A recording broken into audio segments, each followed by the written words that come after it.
দেশের কত উন্নত, কত জ্ঞানী, এটা তার মেধা দ্বারা, মনন দ্বারা বোঝা যায়।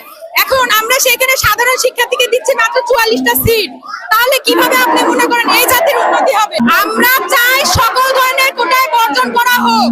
আমরা নারী কোটাও চাচ্ছি না, কারণ আমরা সব দিক থেকে আগে গেছি।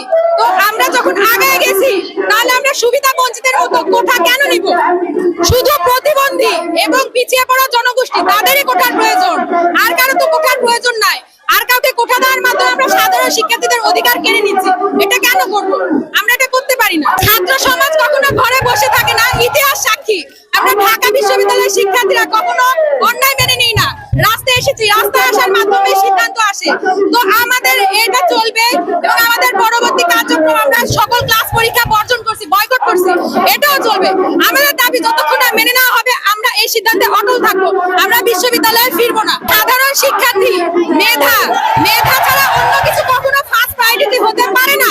আমরা মেধাকে পিছনে ফেলে কোনোভাবে সামনে এগিয়ে যেতে পারবো না। সামনে এগিয়ে যাওয়ার জন্য আমাদের মেধাকে প্রায়োরিটি দিতে হবে। এই জন্য আমাদের এই রাজপথে আসা, না হলে তো আমাদের ক্লাসরুম ছেড়ে, এসি রুম ছেড়ে রাজপথে বসার কোনো দরকার নাই। আমরা আসছি কারণ এটার প্রয়োজন আছে, অন্যায় হচ্ছে এই জন্য আমরা রাস্তায় নেমেছি। আমাদের মুক্তিযুদ্ধ আমাদের শেখায় সামনের সমতা। আমরা চাই সামনের সমতা।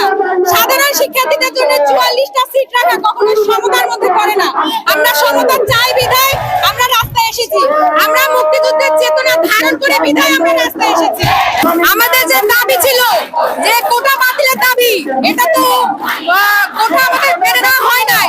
তো আমরা এই কারণে আমরা আজকে বিক্ষোভ মিছিল করেছি।